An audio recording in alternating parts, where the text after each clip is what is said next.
जी नमस्कार, स्वागत है आप सभी का एएन टीचिंग के इस यूट्यूब फैमिली में। और मैं हूं Aditya, an teaching YouTube family के तरफ से। अगर आप यह वीडियो हमारे फेसबुक पेज पर देख रहे हैं तो आपका यहां भी स्वागत है।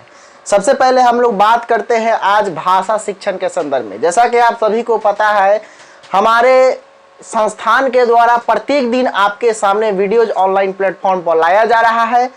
अगर आपको यह वीडियो अच्छा लगता है, हमारा पढ़ाने का तरीका बेस्ट है, तो आप हमारे ऑनलाइन या ऑफलाइन कोर्स से जुड़ सकते हैं। अगर आप हमारे चंपारण के अगल बगल के छात्र एवं छात्रा है तो आप हमारे ऑफलाइन बैच में भी जुड़ सकते हैं। अगर आप इंडिया के किसी भी कोना से बिलोंग करते हैं, अगर आप हमारे साथ जुड़ना चाहते हैं, अगर आपको लगता है कि एएन टीचिंग हमारे लिए बेस्ट है, तो आप हमारे संस्थान के दिए गए नंबर पर संपर्क कीजिए, वहाँ पर मैसेज कीजिए और वहाँ पर लिखिए सीटेट कोर्स हमारे संस्थान के द्वारा। उसके बाद का प्रोसेस आपको व्हाट्सएप के माध्यम से बताया जाएगा और ऑनलाइन क्लास में आपको जोड़ा जाएगा। ऑनलाइन क्लास हमारा 12 अक्टूबर से बिल्कुल स्टार्ट है, जिसमें आपको फुल कोर्स कराया जाएगा। अगर आप सीटेट का तैयारी करना चाहते हैं तो आपको हर एक विषय के पेडागोजी सेक्शन से लेकर के तथ्यात्मक प्रश्नों, तथ्यात्मक विषय से संबंधित जितने भी टॉपिक है, जितने भी सब्जेक्ट है, सारे सेक्शन को बिल्कुल आसान और सुलभ तरीके से आपको बताया जाएगा।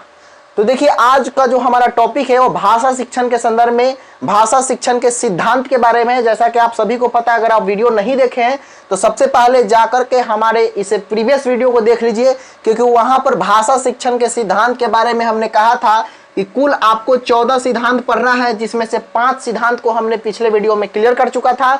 और आज ये 3 सिद्धांत आपके सामने है, जिसका नाम है पहला अनुबंधन का सिद्धांत, दूसरा है अनुकरण का सिद्धांत और तीसरा है हमारा अभिप्रेरणा एवं रुचि का सिद्धांत। अगर आप इसके कॉन्सेप्ट को समझ जाते हैं, अगर आप बेहतर तरीके से इसको आसानी से समझ जाते हैं, तो आपके लिए सीटेट में जो हिंदी शिक्षण से संबंधित जो सवाल आएंगे वो आपके लिए बिल्कुल आसान हो जाएगा और आराम से आप उस क्वेश्चन को सॉल्व कर सकते हैं।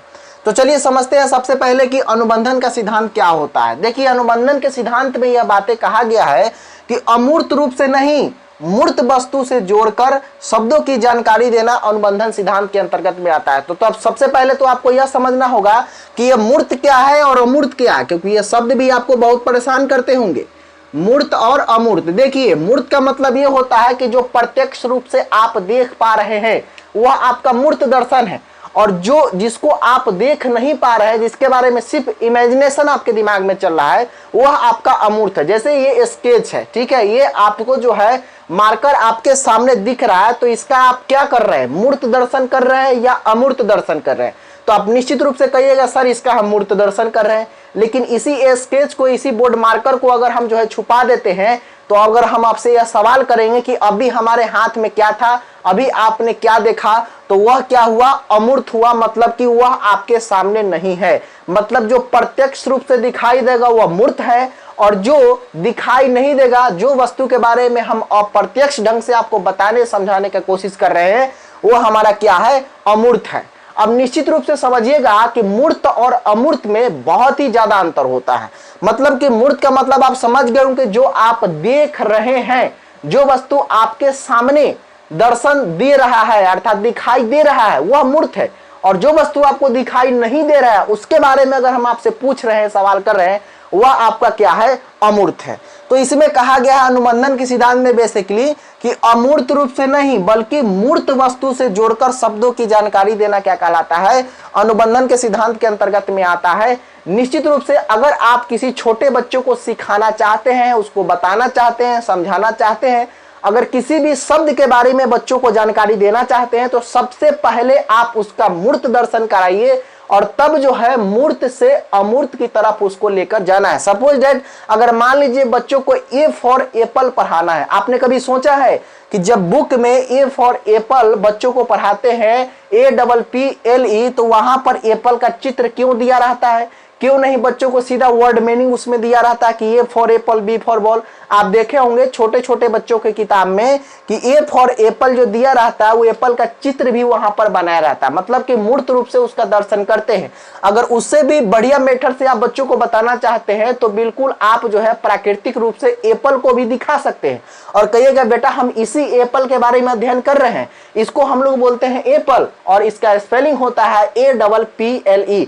तो एप्पल को दिखाना क्या है, मूर्त है, लेकिन उसी मूर्त रूप से बच्चों वस्तु को दिखा करके और उस एप्पल के बारे में, मतलब कि उस शब्द के बारे में जो आप जानकारी देते हैं वो होता है हमारा क्या, अमूर्त। अर्थात मूर्त से अमूर्त की तरफ हम लोग लेकर जाते हैं अनुबंधन के सिद्धांत के अंतर्गत में। मतलब कि किसी भी शब्द के बारे में अगर बच्चों को जानकारी देना है, किसी भी शब्द के अवधारणा को बच्चों को अगर सिखाना है, तो उसको क्या करना होगा, अमूर्त रूप से नहीं बल्कि मूर्त रूप से दिखा करके और उस वस्तु का उस शब्द के साथ में जो संबंध जोड़कर जो भाषा को हम सिखाते हैं वह अनुबंधन के सिद्धांत के अंतर्गत में आता है। यह बहुत ज्यादा उपयोगी होता है।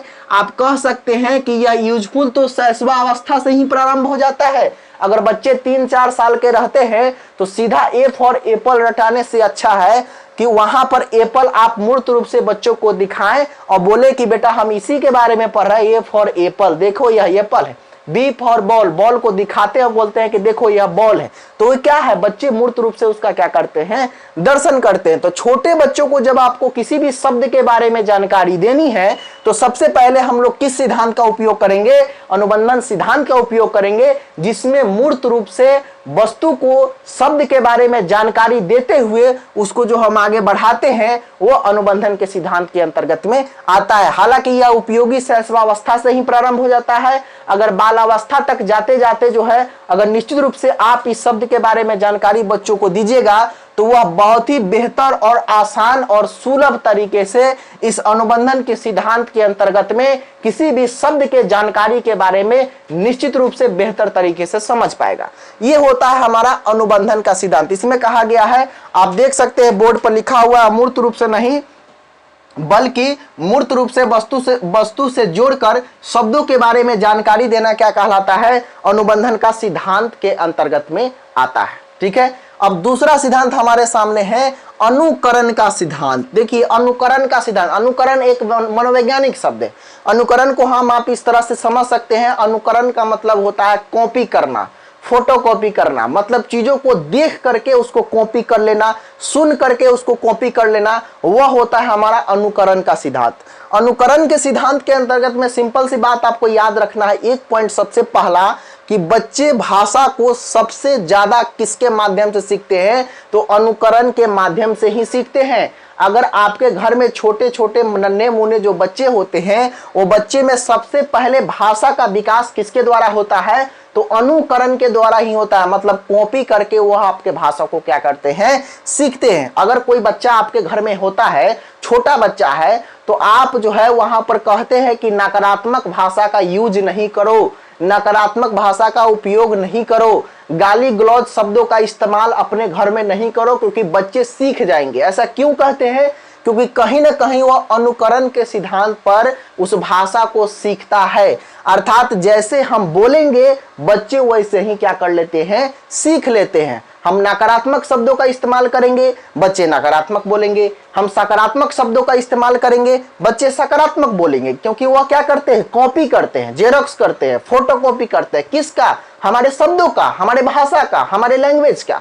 इसीलिए कहा जाता है कि घर में अगर छोटे बच्चे हो तो कभी भी गाली गलौज जैसे शब्दों का इस्तेमाल नहीं करें, क्योंकि आपके भाषा को वह क्या करता है, अनुकरण करता है, आपके भाषा को वह क्या करता है, कॉपी करता है। तो ध्यान रखना है, अगर आपके घर में बच्चे छोटे छोटे हैं तो वहां पर कभी भी नकारात्मक शब्दों का इस्तेमाल या नकारात्मक भाषा का इस्तेमाल आप नहीं करें, क्योंकि वह बच्चे क्या करते हैं, अनुकरण के सिद्धांत पर भाषा को सीखते हैं। तो आप सिंपल लैंग्वेज में यह कह सकते हैं कि सर अनुकरण का सिद्धांत क्या होता है, तो निश्चित रूप से आप यह कह सकते हैं कि जो भाषा के सिद्धांत के अंतर्गत में जो बच्चे हमको देखकर कॉपी करके जिस भाषा को सीखते हैं वह भाषा सीखने का थ्योरी क्या कहलाता है, अनुकरण के सिद्धांत के अंतर्गत में आता है। और एक बात और याद रखना कि सबसे ज्यादा बच्चे जो है भाषा को किस सिद्धांत के अंतर्गत में सीखते हैं, तो अनुकरण के सिद्धांत के अंतर्गत में ही बच्चे क्या करते हैं, सीखते हैं।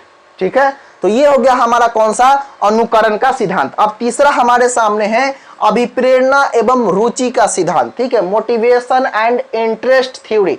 अब यहां पर आपको समझना है कि ये मोटिवेशन और इंटरेस्ट बच्चों के लिए क्यों जरूरी है। देखिए, किसी भी काम को करने के लिए या किसी भी कार्य को करने के लिए आपको मोटिवेट रहना बहुत जरूरी है। मान लीजिए कि हम आपके सामने वीडियोस बना रहे हैं तो इसके लिए भी हमको मोटिवेशन की जरूरत होती है। आप जब अच्छा कमेंट करते हैं, आप कहते हैं कि सर आपका टीचिंग स्किल बहुत अच्छा है, आपका टीचिंग वे बहुत अच्छा है, सर आगे वीडियो बनाइए, हमको बहुत अच्छा लगा, हमको इससे लाभ मिल रहा है, तो हमको क्या मिलता है? मोटिवेशन मिलता है। और दूसरी बात कि हमको पढ़ाने में रुचि है, हमको पढ़ाने में रुचि है, इंटरेस्ट है, तभी तो आपके सामने हम रोज रोज वीडियोज बनाकर आपके सामने डाल रहे हैं, क्योंकि हमको इस काम को करने में क्या है? रुचि है। तो किसी भी काम को करने के लिए आप में अभिप्रेरणा और रुचि रहना बहुत जरूरी है। इसीलिए कहा जाता है कि जिस काम में आपको इंटरेस्ट हो उस काम को आप करें, जिस काम में आपको इंटरेस्ट नहीं हो उस काम को आप नहीं करें। क्यों? क्योंकि अगर आपको उस काम में रुचि नहीं होगा तो आप उस काम को बेहतर तरीके से नहीं कर सकते हैं। अगर आपको उस काम में रुचि होगा तो अब आप उस काम को बेहतर तरीके से कर सकते हैं। लेकिन उसके साथ साथ में मोटिवेशन भी बहुत जरूरी है, क्योंकि आप जो है कार्य कोई करते हैं और कोई कार्य करने के बाद आपके उस कार्य को कोई सराहना करता है, कहता है कि आप अच्छा करते हैं, बेहतर कर रहे हैं, बढ़िया कर रहे हैं, तो आपको क्या करता है? आपके अंदर में एक सकारात्मक मोटिवेशन उत्पन्न होता है, जो कहीं ना कहीं काम को करने के लिए आपको उत्तेजित करता है, आपको मोटिवेट करता है, प्रेरणा देता है कि नहीं तुम करो।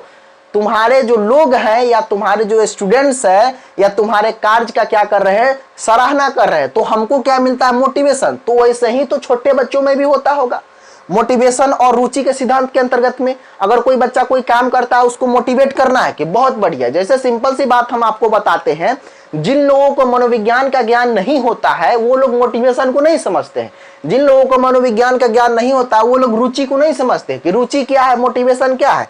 जैसे सिंपल सी बात बता रहे हैं आपको, आज के जमाने में क्या होता है कि अगर बच्चों को जो है 3 अगर ऐड दिया हुआ है, जैसे मान लीजिए हम आपके सामने लिख रहे हैं, ठीक है, 5 2 7 हो गया, 3 2 5 हो गया और 4 2 6 होता है, लेकिन बच्चा 7 लिख दिया है। तो टीचर क्या करते हैं कि जब ये दोनों सवाल उसका सही है तो बिल्कुल सही करेंगे, और ये जो तीसरा सवाल जब वो गलत बनाया हुआ रहता है तो उसको सीधा सीधा क्या करते हैं? पूरा काट देते हैं, बोलते हैं कि तुमसे नहीं होने वाला।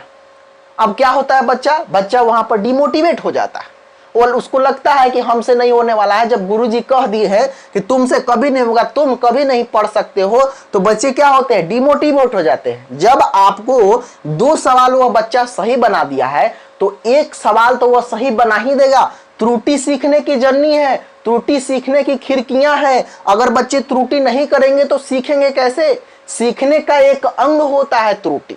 अगर बच्चे गलती नहीं करेंगे तो उसको नहीं सीख पाएंगे। आप भी अपने जीवन में बहुत सारा गलती किए होंगे, लेकिन हम लोग इस बात को बच्चे के ऊपर नहीं सोचते हैं।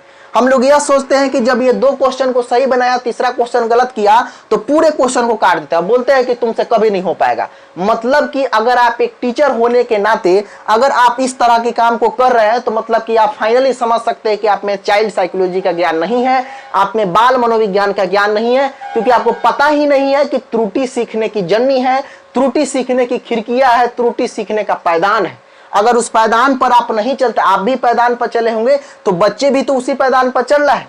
तो सीखने के लिए, किसी भी शब्द के बारे में जानकारी लेने के लिए या किसी भी भाषा की अवधारणा को समझने के लिए मोटिवेशन और इंटरेस्ट होना बहुत ही आवश्यक होता है।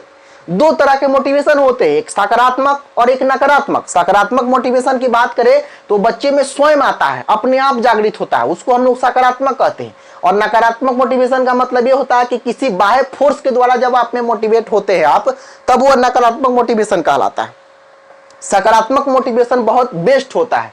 अगर आप में सकारात्मक मोटिवेशन आ गया तो किसी भी काम को आप कर सकते हैं, कोई भी काम आपसे रुक नहीं सकता है, आप उस काम को लास्ट तक आप अंजाम दे सकते हैं। अगर कोई नकारात्मक मोटिवेशन किसी में है तो कितना भी आप बाहर फोर्स करते हैं और किसी के बाहरी फोर्स करने से जो काम करते हैं वो, और अपने मन से मोटिवेट होकर के जो काम करते हैं वो, दोनों में आपको अंतर मिल जाता है। तो यहाँ पर एक बच्चे को सीखने के लिए अभिप्रेरणा का होना बहुत जरूरी है और अभिप्रेरणा के साथ साथ में रुचि का होना बहुत जरूरी है। इसीलिए एक शिक्षक को पढ़ाते समय हमेशा मोटिवेशन और इंटरेस्ट का ध्यान रखना चाहिए। किसके संदर्भ में? बच्चों के संदर्भ में। इसीलिए यहाँ पर लिखा हुआ कुछ पॉइंट हम लिखे हुए हैं कि पाठ्य सामग्री का चयन बच्चों के रुचि के अनुसार होना चाहिए। जो भी आप करिकुलम बच्चों को पढ़ा रहे हैं, जो भी आप सिलेबस बच्चों को पढ़ा रहे हैं, तो उसके इंटरेस्ट के अनुसार आप पढ़ाइए। क्योंकि हमने आपको पिछले वीडियो में बताया है कि अभी जो शिक्षा व्यवस्था है वो कैसी शिक्षा व्यवस्था है? बाल केंद्रित शिक्षा व्यवस्था है। चाइल्ड सेंटर्ड एजुकेशन सिस्टम के थ्रू हम चल रहे हैं, और चाइल्ड सेंटर्ड एजुकेशन सिस्टम में तो ये बात स्पष्ट रूप से कहा गया है कि बच्चों के रुचि को ध्यान में रखना है, बच्चों के क्षमता को ध्यान में रखना है, बच्चों की कैपेसिटी को ध्यान में रखना है, बच्चों के स्तर को ध्यान में रखना है, बच्चों के आयु को ध्यान में रखना है। उन सभी को ध्यान में रखते हुए जो शिक्षा व्यवस्था को हम चलाते हैं, जिस शिक्षा पद्धति के द्वारा हम पढ़ाते हैं, वही तो हमारा चाइल्ड सेंटर्ड एजुकेशन सिस्टम कहलाता है, वही तो हमारा बाल केंद्रित शिक्षा पद्धति कहलाता है। लेकिन आप अगर बच्चों के रुचि के अनुसार अगर शिक्षण पद्धति को नहीं चला रहे हैं, बच्चों के इंटरेस्ट के अनुसार शिक्षण पद्धति को नहीं चला रहे, मतलब कि आप बाल केंद्रित शिक्षा पद्धति के अंतर्गत काम नहीं कर रहे, तब तो वह शिक्षक केंद्रित शिक्षा पद्धति हो गया। उसको तो हम लोग सत्तावादी कहेंगे। एक टीचर सत्तावादी शिक्षा में राक्षस के समान होता है, जिससे बच्चे डरते हैं। लेकिन आज के डेट में जो शिक्षा पद्धति है, बच्चे आपसे डरे नहीं, आपसे मित्रवत व्यवहार रखे, आपसे एक फ्रेंडशिप रिलेशन रहना चाहिए बच्चों और टीचर के बीच में, तभी तो बच्चे आपसे खुलकर कुछ चीजों को पूछेंगे। तो इसीलिए इसमें कहा गया है पाठ सामग्री का चयन, मतलब कि जब भी आप करिकुलम का चयन करें तो किसके अनुसार, बच्चों के इंटरेस्ट के अनुसार आपको चयन करना है। जैसे मान लीजिए कि आप जो है क्लास में मैथ पढ़ाने गए, और मैथ पढ़ाने के अंतर्गत में एक मैथ का भी आप टीचर हैं, और कह सकते हैं कि मैथ में आपको जो है ट्रिकोनोमेट्री की भी जानकारी है और ज्योमेट्री की भी जानकारी है। लेकिन 30 बच्चे उस क्लास में बैठे हुए थे, आप कहे कि आज हम लोग ज्योमेट्री को पढ़ेंगे। उस 30 बच्चों में से 20 बच्चा ऐसा था, वो बोला कि नहीं सर, आज जो है ज्योमेट्री नहीं पढ़ाइए सर, आज ट्रिकोनोमेट्री ही पढ़ा दीजिए। तो 30 बच्चों में 25 बच्चे कह रहा है कि ट्रिकोनोमेट्री पढ़ा दीजिए, और आप कहते हैं कि नहीं, जो कह दिए सो कह दिए, ज्योमेट्री तुमको पढ़ना है सो पढ़ना है। तो वो क्या बाल केंद्रित शिक्षा पद्धति हुआ? नहीं। आप बच्चों को रुचि के अनुसार कहाँ काम किए? वो तो रुचि के अनुसार आपने काम किया ही नहीं, वो तो शिक्षा केंद्रित शिक्षा पद्धति हो गया कि नहीं, जो हम कह रहे हैं वही तुमको मानना पड़ेगा। तो वो हमारा जो है शिक्षा केंद्रित शिक्षा पद्धति के अंतर्गत में आता है। तो बेसिकली अभिप्रेरणा और रुचि के सिद्धांत में यही बात कहा गया है कि जब भी आप पाठ सामग्री का चयन करें, जब भी आप पाठ्यवस्तु का चयन करें, तो बच्चों को रुचि के अनुसार आपको चयन करना चाहिए, उसके इंटरेस्ट के अनुसार उसका सिलेक्शन करना चाहिए कि हाँ, अब हम तुमको क्या पढ़ेंगे, चलो तुमको अगर मन है ये पढ़ने का तो हम यही पढ़ाते हैं। तो बच्चे उस चीज को आसानी से सीख पाएंगे, क्योंकि उस सब्जेक्ट में या उस विषय वस्तु में उसको क्या मिल रहा है, रुचि मिल रहा है, उस विषय वस्तु में उसको इंटरेस्ट मिल रहा है। अब रुचि का योगदान हमारे सीखने में बहुत ज्यादा होता है। अगर आपके पास रुचि नहीं है, अगर आपके पास किसी काम को करने का इंटरेस्ट नहीं है, तो उसको बेहतर तरीके से नहीं कर सकते। कारण क्या है कि 2 घंटा के मूवी को हम लोग जो है एक एक सीन हमारे दिमाग में याद हो जाता है कि हाँ, कहाँ पर कौन सा जो है सीन आया था, कितना से कितना मिनट पर यह काम हुआ है, हम लोग को कैसे याद हो जाता है। लेकिन 2 घंटा के पढ़ाई को जब आपके शिक्षक पढ़ाते हैं तो वह आपको प्रत्येक स्टेप बाय स्टेप नहीं याद होता है। कारण क्या है? कारण है रुचि। आप जब उस मूवी को देखते हैं तो वह आपका जो है वहां पर रुचि रहता है, वहां पर वह आपका क्या रहता है, इंटरेस्ट रहता है मूवी को देखने में। लेकिन जब आप यहाँ पर पढ़ने आते हैं तो कभी कभी अरुचिकर हो जाते हैं, मतलब नॉट इंटरेस्टेड रहते हैं, और फिर भी उस चीज को पढ़ते हैं तो वह चीज आपको याद नहीं हो पाता है। मतलब आप समझ सकते हैं कि रुचि का योगदान हमारे भाषा को सीखने में या अन्य किसी भी चीज को सीखने में रुचि का योगदान काफी अधिक है।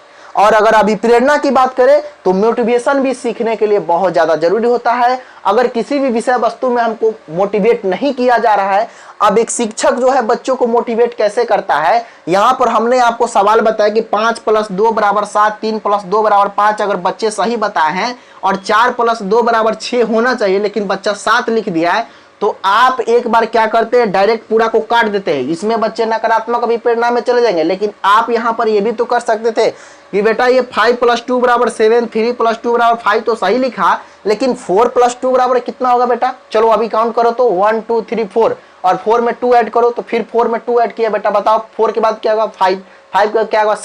7 होगा ना जी। तो यहाँ पर जो है 4 के बाद में जो है 5, और 5 के बाद में आएगा 6, तो 6 ना होगा जी। तो यहाँ पर 7 तुम कैसे लिख दिया? ये कहने का तरीका, तुम इतना अच्छा बच्चा हो फिर भी जो है 6 के जगह पर तुम 7 लिख दे, यहाँ पर 6 होगा ना जी। तो बच्चा बोलेगा यस सर, और उसको कहीं से भी नकारात्मक अभिप्रेरणा उसके मन में नहीं आएगा। और निश्चित रूप से इस बात को समझेगा कि सर हमको प्यार से समझाए हैं, और उसको कहें कि बेटा आगे से गलती नहीं करना है, तुम इतना अच्छा बच्चा है, एकदम जो है गुड बनाता है, सभी चीज तुम्हारा अच्छा है, फिर भी तुम गलती कर लेते हो, चलो इसके बाद गलती नहीं करोगे, तो बच्चा बोलेगा नहीं सर। वो बिल्कुल हंसते हंसते वहां से अपने कॉपी को लेकर जाएगा और कल से वह कोशिश करेगा कि हम गलती ना करें, आपको निराश करने की कोशिश नहीं करेगा। वो चाहेगा कि हमारे सर हमारे दिए हुए जो टास्क है उसको हम अच्छे तरीके से, बेहतर तरीके से समझाएं, बताएं और उसके द्वारा सर हमारे खुश हो हम पर। बच्चे का हमेशा यह कामना रहता है अंदर से कि हम हमेशा टीचर को खुश करके रखें, ठीक है। तो यहाँ पर यह होता है मोटिवेशन। मोटिवेशन लाने का तरीका होता है एक शिक्षक में। अगर आपको मोटिवेशन के बारे में जानकारी नहीं है, रुचि के बारे में जानकारी नहीं है, इंटरेस्ट के बारे में जानकारी नहीं है, तो निश्चित रूप से आप एक कह सकते हैं कुशल शिक्षक नहीं माने जाएंगे, ठीक है। तो ये हो गया हमारा। तो भाषा को सीखने में, बेसिकली हम लोग भाषा शिक्षण की बात कर रहे हैं, तो भाषा को सीखने में भी अभिप्रेरणा और रुचि का सिद्धांत बहुत ज्यादा उपयोगी होता है। यहाँ पर आपको ध्यान रखना है कि पाठ सामग्री का जो भी चयन है, करिकुलम का जो भी चयन है, बच्चों के रुचि के अनुसार, इंटरेस्ट के अनुसार ही हम लोग करेंगे ताकि वह बेहतर तरीके से सीख पाएंगे। तो यहाँ पर निश्चित रूप से आपको समझ में आया अनुबंधन का सिद्धांत क्या होता है। सीधा समझिएगा, अनुबंधन के सिद्धांत में अमूर्त रूप से नहीं बल्कि मूर्त रूप से उस वस्तु के बारे में शब्दों से जोड़कर जो हम शब्दों की जानकारी या उस अवधारणा की जानकारी बच्चों को देते हैं, वो अनुबंधन के सिद्धांत के अंतर्गत में आता है। अनुकरण का सिद्धांत में आप सीधा समझ गए, किसी भी शब्द के बारे में जब आप कोई कुछ बोलते हैं उसको कॉपी करके जब बच्चा सीख लेता है, वह अनुकरण के सिद्धांत के अंतर्गत में आता है। अगर हम लोग बात करें अभिप्रेरणा एवं रुचि के सिद्धांत के बारे में, तो मोटिवेशन एंड इंटरेस्ट के सिद्धांत के बारे में सीधा आपको यह याद रखना है कि बच्चों को सीखने के लिए, चाहे वह भाषा हो, चाहे वह मनोविज्ञान हो, चाहे वह किसी भी तथ्य को सीखने के लिए कहीं ना कहीं मोटिवेशन और इंटरेस्ट का होना काफी आवश्यक होता है। क्योंकि बच्चे में अगर मोटिवेशन नहीं होगा, बच्चे में अगर इंटरेस्ट नहीं होगा, तो किसी भी विषय वस्तु को वह आसानी और सुलभ तरीके से नहीं समझ पाएगा। आई होप कि आज का ये वीडियो आपको पसंद आया होगा। अगर पसंद आए तो प्लीज हमारे वीडियो के नीचे कमेंट बॉक्स दिख रहा होगा आपको, कमेंट बॉक्स में आप अपना सकारात्मक कमेंट जरूर करके जाइएगा, क्योंकि हमने आपको कहा कि उसके लिए मोटिवेशन की जरूरत होती है, तभी हम आपके सामने आगे वीडियोज को ला पाएंगे। अगर आप हमारे यहाँ ऑनलाइन क्लास करना चाहते हैं तो 12 अक्टूबर से हमारा ऑनलाइन क्लासेस प्रारंभ है। आप हमारे ऑनलाइन क्लास में भी ज्वाइन कर सकते हैं। दिए गए नंबर पर आप संपर्क करें, उसके बाद हमारे टीम के द्वारा, हमारे संस्थान के टीम के द्वारा आपको आगे का प्रोसेस बताया जाएगा, कैसे ज्वाइन करना है, क्या करना है। अगर आप हमारे चंपारण के अगल बगल के छात्र हैं तो आप हमारे ऑफलाइन क्लासेज में भी ज्वाइन कर सकते हैं। फिलहाल अभी हमारे मोतिहारी चंपारण में 2 ब्रांच चल रहा है, एक ढाका रोड में छतौनी में है और दूसरा ब्रांच हमारा चंदमारी में स्थित है। तो चंदमारी या छतौनी किसी भी ब्रांच पर आप ज्वाइन कर सकते हैं। बहुत बहुत धन्यवाद।